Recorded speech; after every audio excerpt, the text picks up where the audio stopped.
8 salam, yaitu salamnya dari seorang muslim dan kemungkinan 85% muslim. Nah, yang non muslim nanti saya tegur juga. Baik, saya awali dengan ucapan Assalamualaikum warahmatullahi wabarakatuh. Waalaikumsalam. Terima kasih walaupun penumpangnya nggak banyak maupun sedikit ya, yang namanya tugas tetap dilaksanakan. Nah, selamat malam bagi Anda yang punya keyakinan lain ya. Selamat datang di atas kapal KMP Titian Murni atau disingkat namanya KMP Timur ya. 1,5 jam kalau cuacanya biasa-biasa saja, karena ini cuaca agak sedikit ekstrim, kurang bersahabat, mungkin banyak kapal yang gagal sandar ya di pelabuhan karena cuaca buruk ya. Kemungkinan 2 jam, lambat-lambatnya 2,5 jam. Nah, tapi kita berharap Bapak Ibu ya, dan kita berdoa ya, kita selaku umat beragama berdoa menurut keyakinan masing-masing. Semoga pelayaran perjalanan kita di malam hari ini kita semuanya dalam keadaan selamat ya. Amin ya robbal alamin. Nah, ini salah satu model bentuk alat keselamatan kita di atas kapal. Maaf, ini bukan nakut-nakutin ya, hanya sekedar peragaan aja. Biar Bapak Ibu ya, kalau ada kejadian tidak mengalami kepanikan. Nah, bentuk baju ataupun alat keselamatan di atas kapal ini Bapak Ibu nggak seperti bentuk baju yang ada di kapal-kapal lain. Kalau di kapal lain mungkin Bapak Ibu ya pernah lihat ya, ada yang menggunakan resleting, ada yang menggunakan kancing, kadang-kadang ada yang menggunakan simpul tali banyak ya, ada 4, ada 7.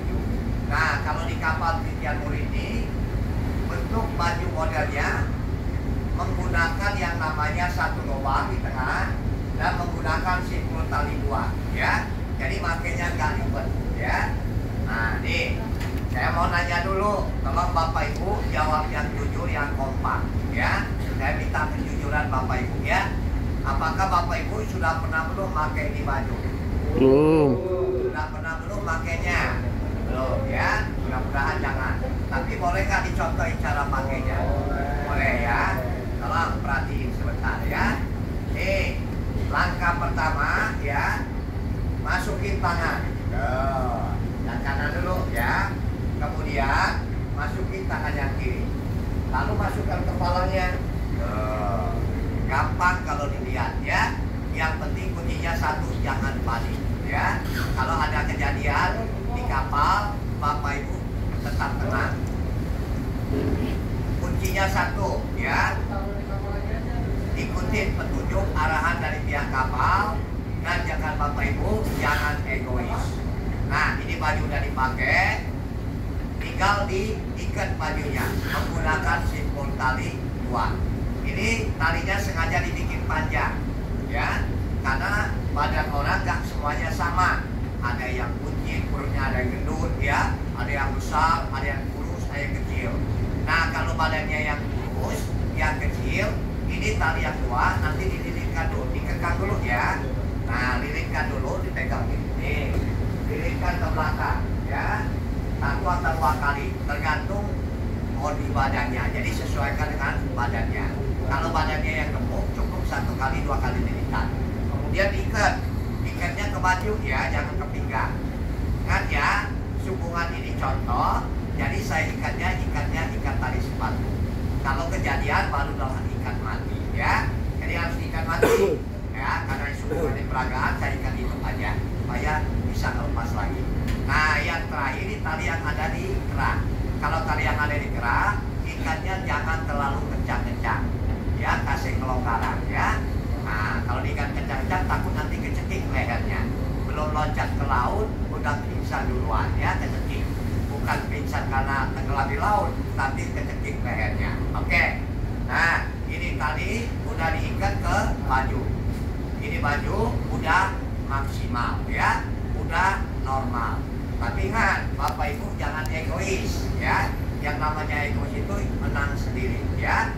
Jangan egois ya, ikutin petunjuk arahan nanti ada ciri-ciri tanda-tanda kalau kapal mengalami musibah. Ya, apa ciri-cirinya? Yang pertama, Bapak Ibu, nanti dibunyikan suling kapal, bunyinya sebanyak 7 kali pendek, 1 kali panjang. 7 pendek, 1 panjang, bertanda kapal mengalami darurat umum. Kapal mengalami insiden. Entah itu kapalnya kebakaran, kapalnya tenggelam, tabrakan, atau kapalnya nabrak karang, atau kapalnya hanyut ke pulau. Nah, itu tanda-tandanya Pak Bu. Nanti Bapak Ibu segera mengambil ini baju. Di mana disimpannya di baju?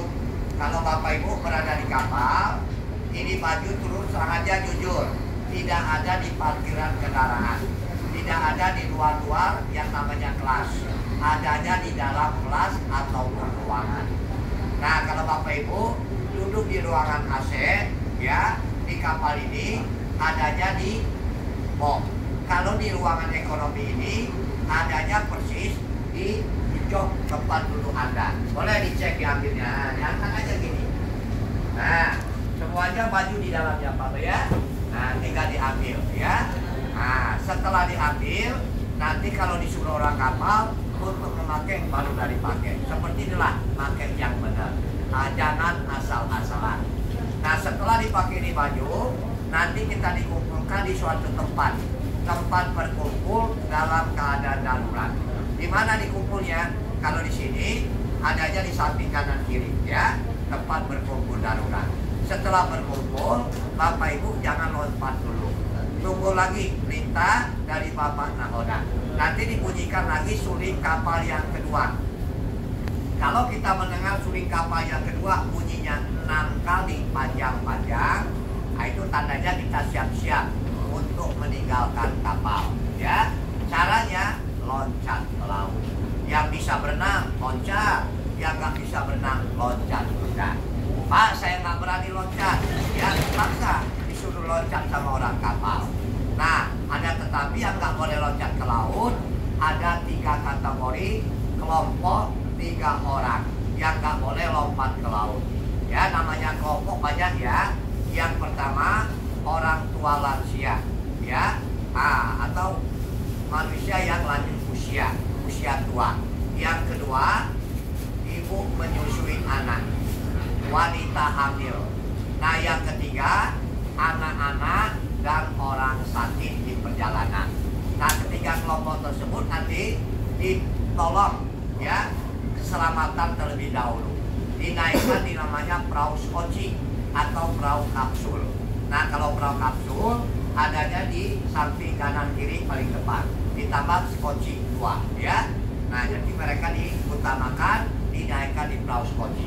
Nah, kalau yang masih agak sehat-sehat, loncatlah.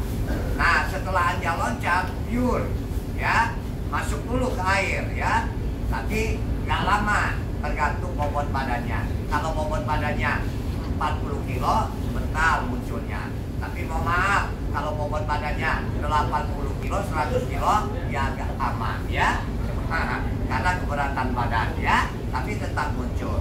Nah, setelah nanti muncul, yang terjadi nanti ngambang-ngambang, ngapung-ngapung. Nah, langkah terakhir, minta tolong, minta bantuan. Kalau minta bantuan, minta tolong, kalau di laut jangan teriak-teriak, mengeluarkan rongga suara. Tolong, tolong, percuma, sia-sia, nggak ada hasilnya tenaga habis, suara hilang. Apalagi ini Pak, lagi cuaca buruk, angin kencang, ombak gede, jadi suara kita nggak kedengaran. Nggak usah khawatir, di baju ini sudah dilengkapi dengan 2 alat meminta pertolongan. Yang pertama alatnya berupa yang namanya fluid. Udah disinti fluid Ini fluid nanti ditiup sambil lambaikan tangan. Nah, ini fluid dirancang khusus, bukan fluid yang seperti ditiupkan di lapangan sepak bola. Jadi udah dirancang khusus Ini radiusnya sampai 50 hingga 80 meter jaraknya kedengaran. Nah, kalau kejadiannya di malam hari, gunakan lampu mini, lampu meswa Nah, ini lampu ini Bapak Ibu khusus untuk di tengah laut. Karena kalau malam hari kan gelap gulita tuh, cuma kelihatan lampu-lampu kapal yang lewat Nah, cara menghidupkan ini lampu, di sini ada tombol warna merah nih.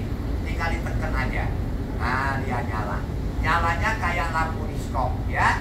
Setelah nyala di lampu, jangan diacung-acungin ke bawah ya. Ke atasin ya. Kalau diacung-acungin ke bawah, nanti yang datang bukan regu penolong, bukan tim SAR yang datang. Yang nanti datang rombongan cumi-cumi ya. Karena cumi-cumi senang yang terang-terang ya.